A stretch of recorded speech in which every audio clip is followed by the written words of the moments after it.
Assalamualaikum warahmatullahi wabarakatuh. Salam semuanya. Bertemu lagi bersama saya di channel Sora Anime. Kita lanjut lagi pembahasan kastilnya. Tapi sebelumnya terima kasih bagi kalian yang sudah berkomentar. Dan maaf bila tidak dibalas satu persatu. Terima kasih juga buat akun @wawan_setiawan1778 yang sudah berlangganan super tank. Walaupun saya sendiri nggak tahu fungsinya buat apa, tapi terima kasih banyak yang sebesar-besarnya. Begitu juga buat kalian semua yang masih setia menunggu saya upload walau tidak ada hasilnya. Tapi seru juga ternyata bisa berbagi cerita kayak gini. Apalagi bacain komen kalian yang kocak-kocak. Dan ada juga yang sedih karena rekan pemeran utama harus ada yang mati. Oke, kita langsung gaskan aja ke intro dan alur ceritanya.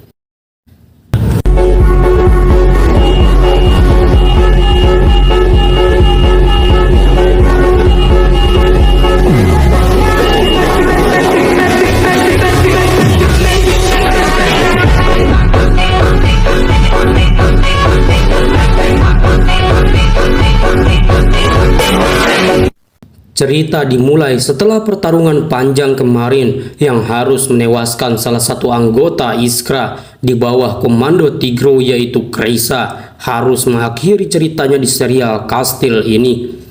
Dan setelah pertarungan panjang itu, akhirnya Saroka dan yang lainnya bisa kabur dari Yowosung dan Ricun.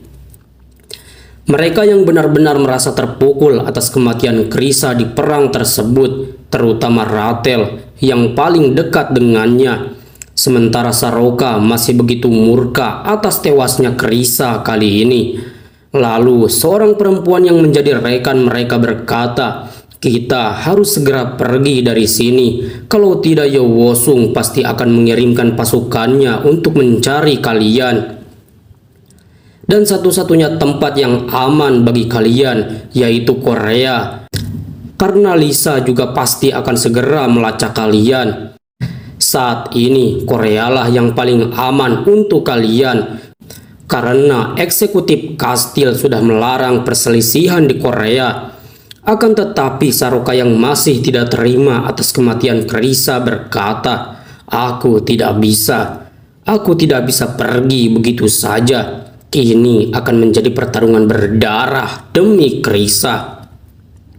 Lalu setelah beberapa hari setelah itu, Saroka datang ke tempatnya Andi, salah satu yang menjadi killer Hwajin. Ternyata Andi berperan sebagai mata-mata publik Hong Kong yang diperintahkan pemerintah Hong Kong untuk menjatuhkan Yowosung dari dalam. Lalu Andi yang kedatangan Saroka pun berkata, "Sejujurnya, aku tidak tahu kalau kau masih bertahan di Hong Kong. Apa kau berhasil mengelabui Yowosung?" tanya Andi. Lalu Saroka bertanya pada Andi, "Kenapa kau tidak memberitahuku lebih awal waktu itu kalau kau bukan bagian dari mereka? Kami di sini juga sama-sama mempertaruhkan nyawa. Aku perlu memastikan bahwa rumor kemampuan Saroka itu benar atau palsu." Lalu seorang kakek yang duduk di kursi berkata, "Aku mengenalmu. Meski kejadian itu sudah lama, tapi aku sangat berterima kasih karena kau telah membunuh Ryukai dari wilayah kami. Tapi kami tidak menyangka kalau kejadian itu akan menarik monster lain yang bernama Yowosung. Lalu apa yang terjadi dengan backingan Iskra yang dulu kau bawa itu? Padahal kami menantikan kekuatan mereka." Akan tetapi Saroka yang berjalan dan tersadar bahwa ada yang bersembunyi. Dia melemparkan satu pisau dan menusukkan satu pisau ke atas meja di depan para pemimpin Hong Kong. Lalu Saroka berkata, "Aku datang ke sini bukan untuk mendengarkan sejarah masa lalu yang tidak penting itu. Katakanlah sebesar apa keinginan kalian untuk menjatuhkan Yowosung saat ini. Kalau tidak, aku akan menghancurkan tempat ini tanpa tersisa sedikit pun," ucap Saroka yang masih begitu emosi. Lalu salah seorang di antara mereka berkata, Mungkin kau tidak tahu hal ini karena situasi sangat kacau waktu itu. Tapi yang pasti kalian bisa selamat karena kami menggerakkan pemerintah publik. Lalu Andi yang berada membelakangi Ratel berkata, kami juga berjuang dengan mempertaruhkan nyawa. Dan keinginan kami juga tidak lebih kecil daripada keinginanmu. Tapi setelah sekian lama aku mengejar dan mengenal Yowosung, aku lebih tahu seberapa menakutkannya dia. Lalu dengan menyalakan rokoknya, Andi lanjut berkata, justru aku ingin bertanya satu hal padamu, seberapa serius Bae Kiwi ingin mengalahkan Huajin? Apakah ada jaminan kalian tidak akan kabur dalam masalah ini jika situasinya mulai tidak terkendali? Lalu dengan tegas Saroka berkata, perlu kalian tahu, Bae Kiwi adalah organisasi yang dibentuk dengan tujuan untuk menjatuhkan Kastil, dan Huajin adalah salah satu organisasi yang akan menghalangi tujuan itu. Mau tidak mau, Bae Kiwi harus menyingkirkan Huajin. Tapi terlepas dari tujuan Bae Kiwi, aku sendiri yang akan membunuh Yowosung dengan tanganku sendiri, walaupun tubuhku harus tercabik-cabik. Lalu mereka yang mendengarkan hanya bisa terdiam saat Saroka mengungkapkan tujuannya. Dan Andi pun berkata, baiklah kalau begitu, kita beraliansi untuk sementara waktu, dan aku akan mencoba membuat rencana untuk menjalankan tujuan itu. Setelah itu Shin pun berpindah pada kantor organisasi Haseong. Sekretaris Kim Tae-hon berkata kalau Ryu Ji-hyuk sudah berangkat ke Kastil Holding untuk memenuhi pertukaran killer antara Kastil Holding dan killer terbaik Haseong. Apa Presdir tidak memberinya perintah pada Direktur Ryu Ji-hyuk? Tanya sekretaris Kim Tae-hon. Akan tetapi Kim Tae-hon malah berkata, bos yang mengirim bawahannya ke dalam bahaya seperti aku tidak layak memberinya perintah, karena dia lebih tahu cara untuk bertahan di markas musuh. Lalu setelah sekretaris Kim Tae-hon keluar, dia berkata dalam hatinya, meski beliau berkata seperti itu, melihatnya bekerja lebih keras, aku tahu kalau dia sangat mengkhawatirkan Direktur Ryu Ji-hyuk. Walaupun aku tahu dia harus menahan segala penderitaan di bawah kepemimpinan Presdir Choi Min-wook demi mencapai tujuan yang diinginkannya. Beliau pasti tidak bisa berbuat apa-apa dengan sayap yang patah seperti ini. Aku harus berusaha memasangkan sayap yang lain selain Direktur Ryu Ji-hyuk. Lalu setelah sekretaris Kim Tae-hon keluar ruangan, tiba-tiba seseorang berkata bahwa Haseong ternyata memiliki kesejahteraan yang indah. Dan ternyata itu adalah Sa In-jin, salah satu killer tim keamanan Kastil Holding yang menjadi killer dalam pertukaran kali ini. Sa In-jin berkata, apa kalian membicarakan hal yang panas sampai-sampai memerlukan waktu yang sangat lama di dalam? Sekretaris Kim Tae-hon yang melihat Sa In-jin berada di situ pun berkata, Direktur Sa In-jin, Presdir Kim Tae-hon sepertinya tidak memanggilmu. Kalau Anda ada perlu, Anda bisa menghubungiku terlebih dahulu. Akan tetapi Sa In-jin yang mendengar itu pun malah langsung berdiri. Kau tahu, wanita cerewet itu sama sekali tidak menarik. Tapi aku bisa memberikan pelayanan yang khusus untukmu. Jadi tunggulah, ucap Sa In-jin pada sekretaris Kim Tae-hon. Lalu Sa In-jin yang lanjut berjalan dihadang oleh dua orang killer Haseong. Sa In-jin yang berjalan berkata, padahal Haseong adalah penyandang dana tingkat atas kastil. Tapi aku tidak menyangka kalau bayarannya terlalu kecil. Padahal yang datang ke tempat ini adalah pengawal keamanan terbaik holding. Aku harus meminta bayaran 2 kali lipat dari bayaran Ryu Ji-hyuk di tempat ini. Lalu Huang Bo yang menjadi salah satu killer terbaik Haseong berkata pada Sa In-jin, kau tahu kalau numpang di rumah orang, kau harus menerima apa saja yang diberikan pemilik rumah kan? Meski kau wakil ketua keamanan Kastil Holding, sekretaris Jae-in bekerja di bawah Presidir Kim Tae-hon langsung, jadi posisinya lebih tinggi satu tingkat darimu. Lalu bicaralah dengan sopan padanya, ucap Hwang Bo pada Sa In-jin. Akan tetapi Sa In-jin yang mendengar itu berkata, ketat sekali ya. Baiklah, aku mengerti. Jadi sudah, tidak usah tegang seperti itu. Nanti lehermu bisa kaku. Lalu Sa In-jin yang kembali melangkahkan kakinya tiba-tiba menyentuh Hwang Bo. Hwang Bo yang tidak menerima itu dengan cepat mengeluarkan pisaunya. Akan tetapi alangkah terkagetnya dia bahwa pisau Sa In-jin sudah berada tepat di pelipis kepalanya. Sialan, bajingan laknat ini, sejak kapan dia melakukannya? Sementara Sa In-jin yang masih terlihat santai dengan pisaunya berkata, aku sangat penasaran akan sepeminim apa jeritanmu kalau pisau ini menembus kepalamu.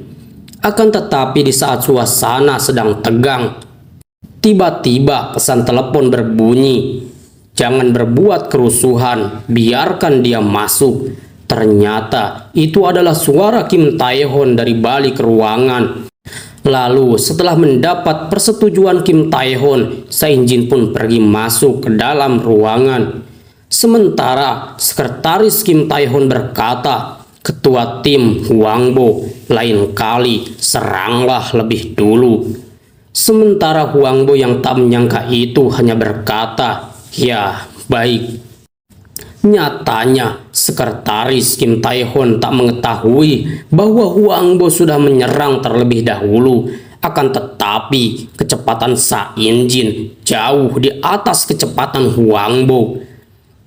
Lalu Shin pun berpindah pada seseorang pengawal Kastil Holding yang berkata, Ryu Ji-hak sudah hampir tiba. Dia berkata seperti itu kepada Ma Jun-yong yang sedang berlatih bertarung melawan seseorang yang dulu pernah dikalahkan Ryu Ji-hak. Lalu Ma Jun-yong berkata, suruh saja Jeongdan yang datang menyambutnya. Kutu buku itu lebih tahu caranya melayani orang kan? Ya, tapi kau adalah orang nomor 2 di tim pengawal Kastil Holding. Ryu Ji-hak juga punya pangkat. Bukankah kau juga harus datang menyambutnya?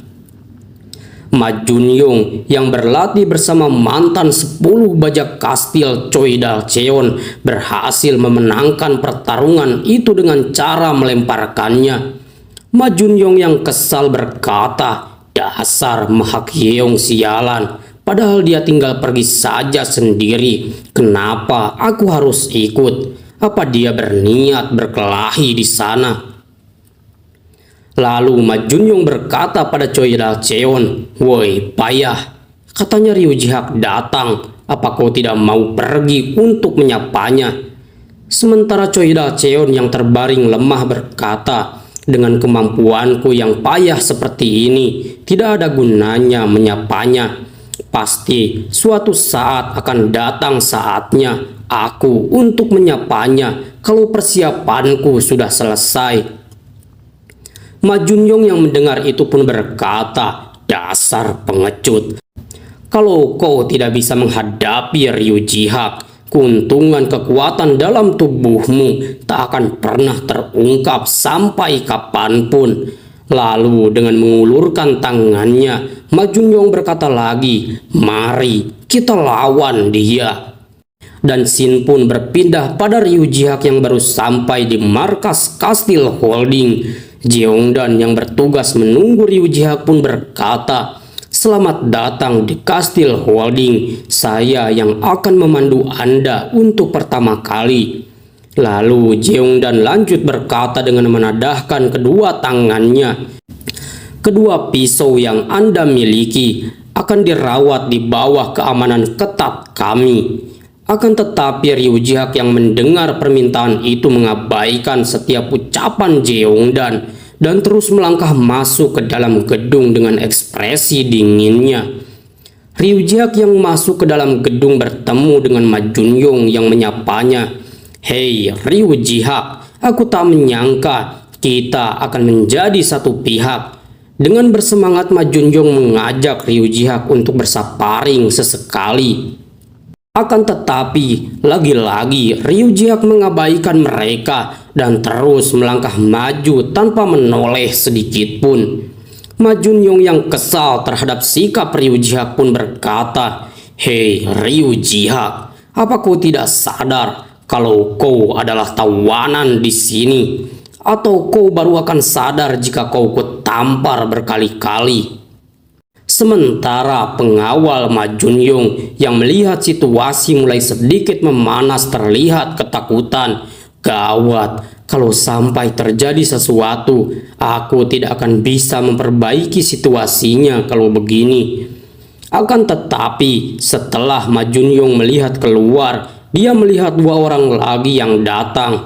Wah, apa aktor utama kita kali ini akhirnya datang? Hei Ryu Jihak, bagaimana kalau kau lihat dulu mereka sebelum kau pergi? Mereka adalah orang yang akan menjadi satu keluarga dengan kita untuk sementara. Dan ternyata yang datang kali ini adalah Yakuza Korea Jepang, yaitu Sasaki Shingen dan satu temannya yang bernama Hayabusa. Mereka adalah killer terbaik Jepang, perwakilan dari Yamaguchi Gumi. Lalu seorang anak yang berlari tanpa pengawasan orang tuanya tidak sengaja hampir terjatuh dan menabrak Sasaki Shingen, sehingga es krim yang dimakannya menjadi belepotan ke celana Sasaki Shingen.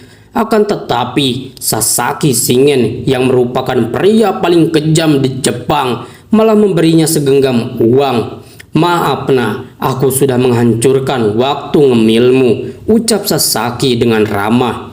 Sementara Ma Junjong yang melihat tindakan Sasaki malah berkata, "Dasar Yakuza yang aneh. Harusnya dia meminta ganti rugi kepada orang tuanya.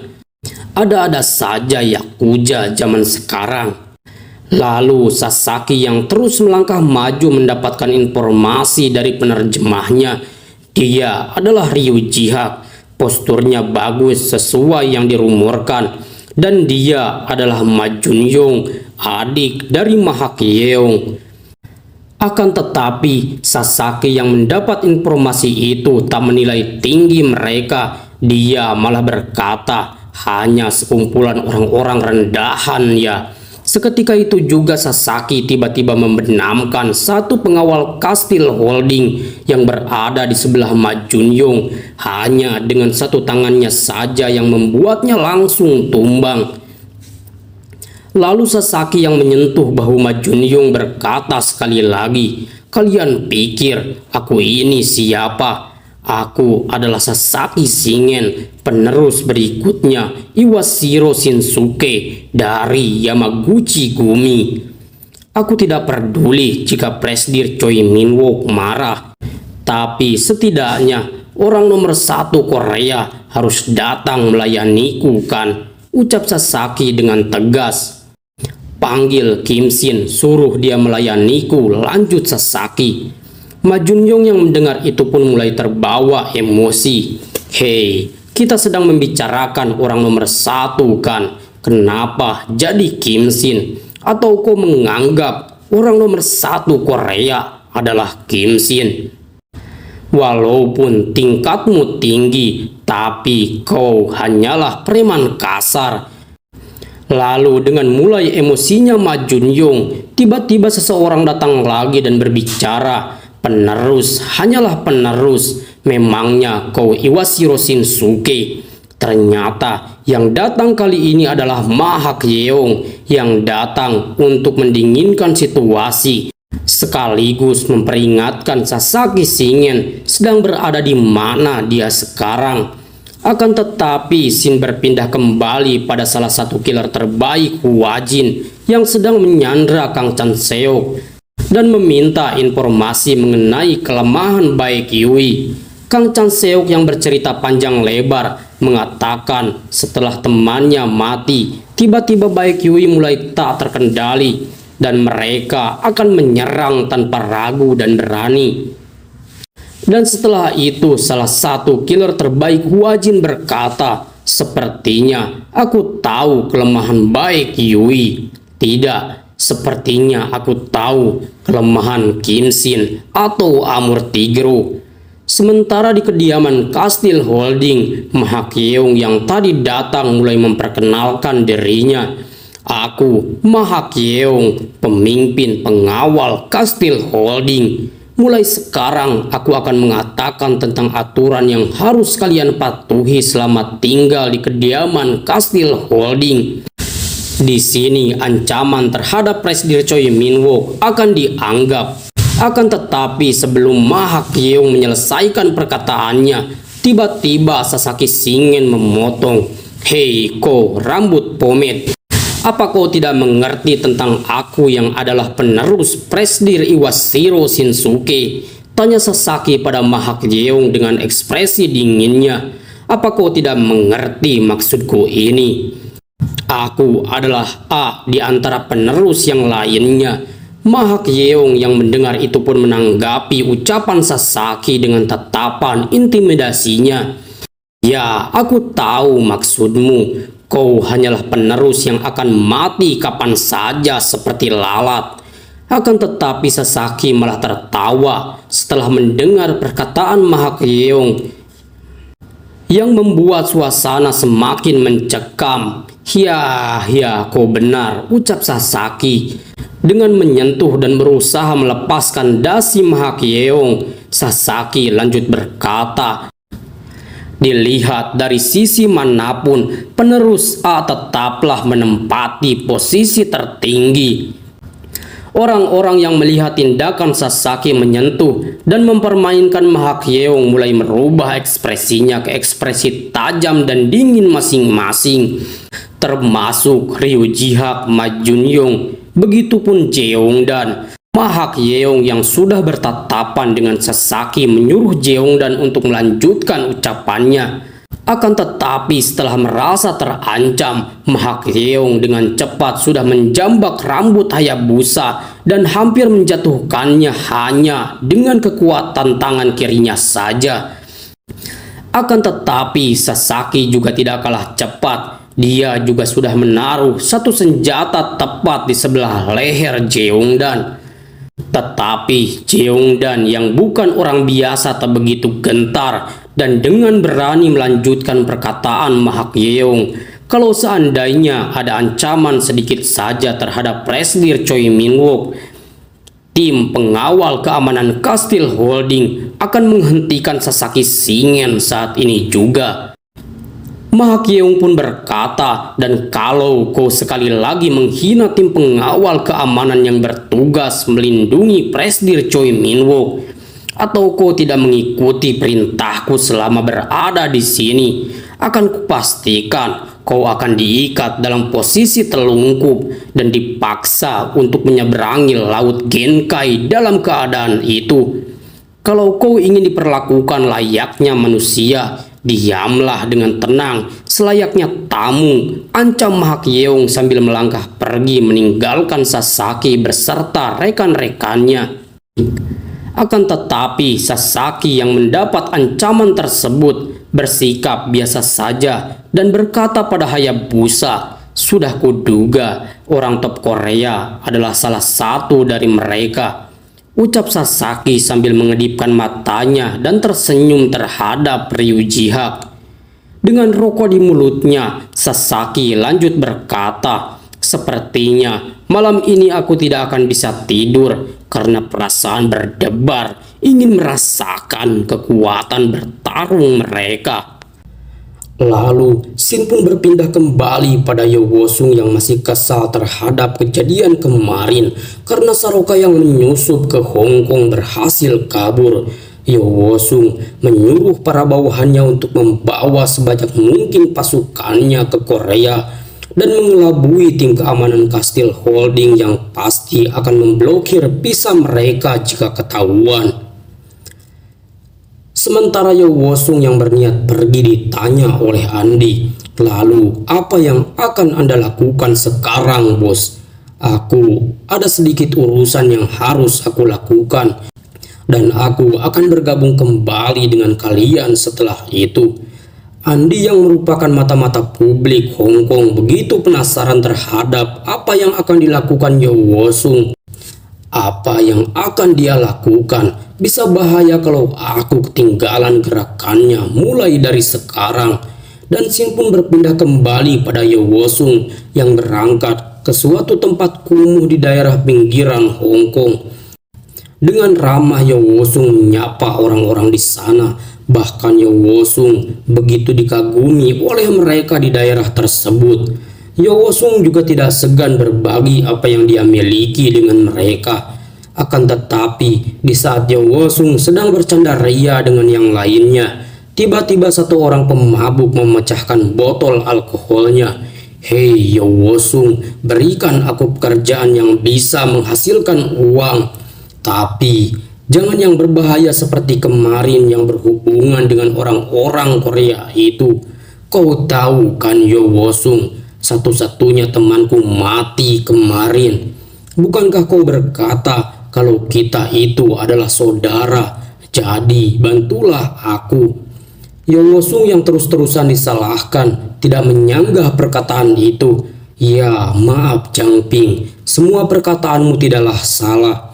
Tapi kalau disebut sebagai saudara, sepertinya itu kurang layak karena hanya aku yang memakai baju mahal seharga mobil dan perhiasan di sini. Dan dengan adanya aku di sini, sebenarnya aku ingin meminta tolong pada kalian. Ada pekerjaan yang harus aku tangani sekarang, tapi masalahnya ini berkaitan dengan orang-orang Korea itu, dan ini berbahaya. Bahkan nyawaku saja bisa dalam bahaya. Tapi seperti yang kalian tahu, beberapa waktu yang lalu aku kehilangan kakakku oleh salah satu anggota dari orang-orang Korea itu. Aku tahu mungkin ini permintaan yang konyol dan menjijikan, tapi kalian juga mungkin tahu bahwa aku juga pernah menjalani hidup yang lebih buruk daripada kalian.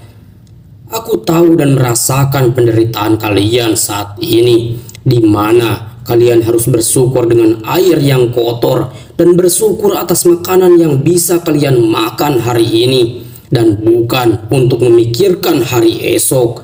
Lalu dengan lantang Yeo Woo-sung lanjut berkata, "Tapi apa kalian tahu bagaimana aku bisa jadi bersinar seperti ini? Aku hanya memanfaatkan kesempatan yang luar biasa. Dan di saat kesempatan datang, aku menaklukkan orang-orang makmur dan naik ke atas mereka. Dan aku mengencingi aturan mereka yang memiliki segalanya sejak lahir. Aku sekarang ingin memberikan kesempatan yang kudapatkan dulu kepada kalian. Mungkin orang lain akan menggunakan uang dan tentara bayaran profesional dalam menghadapi masalah. Akan tetapi kita berbeda dengan mereka. Ada rasa lapar yang sangat besar dalam diri kita. Aku tahu kalian tidak ingin hidup terhina seperti ini." Dengan berteriak Yeo Woo-sung terus berkata, "Bukankah kalian ingin membuktikan itu? Apa kalian tidak ingin memperoleh apa yang aku miliki? Tapi aku tidak memberikannya secara gratis. Dan di tanah Korea itulah kesempatan untuk kita, di mana Korea belum banyak orang-orang Cina. Rebut, peras mereka dan menetaplah. Kalau kita bertekad, orang-orang makmur itu tidak akan ada artinya bagi kita. Dan semua yang kalian dapatkan akan menjadi milik kalian." Ucap Yeo Woo-sung yang terus menyampaikan perkataannya dengan cara merangkul dan menyemangati orang-orang miskin itu. Akan tetapi mereka tidak tahu kalau tujuan Yeo Woo-sung yang sebenarnya adalah memanfaatkan kekuatan mereka tanpa perlu mengeluarkan biaya sedikit pun. Dan Yeo Woo-sung pun berhasil mendapatkan simpati dan menipu mereka, sehingga mereka akan menjadi bantuan di perang besar yang akan datang. Lalu, Shin pun berpindah pada calon presiden ekonomi Korea yang akan bertanggung jawab atas ekonomi Korea ke depannya. Dia bersikap ramah dan penuh simpati di depan masyarakat. Lalu setelah itu dia yang sudah menyelesaikan pekerjaannya bertemu dengan Choi Min-wook dan bertanya dengan rokok di tangannya. "Sebenarnya apa pekerjaan yang kau kerjakan, Presdir Choi Min-wook?" tanya orang itu. "Kim Hyung Bae yang membersihkan kotoran partai Joguk. Kenapa aku harus mendengar bawahanmu bekerja sama dengan orang-orang rendahan itu?" Lalu Choi Min-wook yang mendengar itu berkata, "Tenangkan dan coba jelaskan dengan benar," tanya Choi Min-wook dengan dingin. Akan tetapi orang itu malah berkata dengan nada tinggi pada Choi Min-wook, "Hei Choi Min-wook, kau suruh aku menjelaskan. Kaulah yang harusnya mencari tahu sendiri tentang hal itu. Mau menggelingnya atau menghancurkannya dengan mesin penghancur, silahkan lakukan dengan cara terbaik kalian. Masa pemimpin gangster tidak bisa mengontrol bawahannya dan membuat masalah seperti ini?" ucap orang itu sambil melemparkan botol minumnya. Akan tetapi Presdir Choi Min-wook masih terlihat santai. Dia berkata, "Seekor anjing liar yang dipelihara di alam liar tidak bisa dijinakan hanya dengan memukulnya saja, Pak. Akan tetapi karena Anda adalah orang yang akan memiliki acara penting, saya akan mengurus hal itu." Sayangnya orang itu yang masih terlarut dalam emosi langsung berdiri dan berkata, "Hei Choi Min-wook, kita sudah hampir bekerja sama selama 10 tahun lamanya. Lakukanlah pekerjaanmu dengan benar. Kau tahu Choi Min-wook, aku bisa membunuh anjing yang tidak menurut pada perintah majikannya." Choi Min-wook yang mendengar perkataan itu mulai berdiri. "Jadi aku anjingnya ya?" ucap Choi Min-wook pada orang itu. "Apa Anda ingat, Pak, 9 tahun yang lalu polisi yang menyelidiki tentang kita? Saat itu saya menyingkirkannya karena saya rasa data yang dimilikinya sangat fatal bagi kita." Lalu dengan menepuk bahu orang itu, Choi Min-wook lanjut berkata, "Aku tidak tahu ini permainan atau takdir, tapi perlu Anda tahu, putra polisi itu sekarang bekerja di bawah naungan saya." Dan yang Choi Min-wook maksud adalah Kim Shin atau Tigro. "Harusnya Anda sadar, dari dosen biasa, sekarang akhirnya Anda berhasil naik menjadi anggota majelis. Dan Anda tahu itu memerlukan waktu yang cukup lama." Lalu dengan tatapan dinginnya, Choi Min-wook lanjut berkata, "Saya harap Anda bisa menyadari posisi Anda untuk kedepannya." Akan tetapi Shin pun berpindah pada Pi Woo-jin yang masih memikirkan permintaan Kim Shin atau Tigro untuk memperkuat Baek Yui dalam perang kedepannya. Pi Woo-jin yang dituntut untuk bisa membuat Baek Yui bertahan setidaknya sekitar 1 jam dalam perang masih terlihat ragu dalam dirinya. Apa dia bisa memenuhi keinginan Kim Shin atau tidak?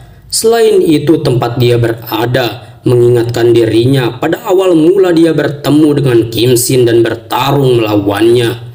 Aku benar-benar tidak menyangka bahwa waktu itu dia benar-benar banyak mengalah dariku. Aku masih terlalu jauh dibanding dirinya. Dan setelah Pi Woo-jin berniat untuk pergi, dia melihat sebuah mobil dan ternyata itu adalah mobil Presdir Choi Min-wook yang bertemu dengannya dengan membawa 2 bawahan terbaiknya, yaitu Ma Ha-kyeong dan Choi Da-cheon. Woo-jin yang berpapasan dengan mereka sangat tidak menduga kalau Choi Min-wook berada di wilayah kekuasaan Baek Yui. Aku tahu dia memiliki hubungan dengan Om Ji-won, tapi dia adalah pembunuh Guru Min Seong.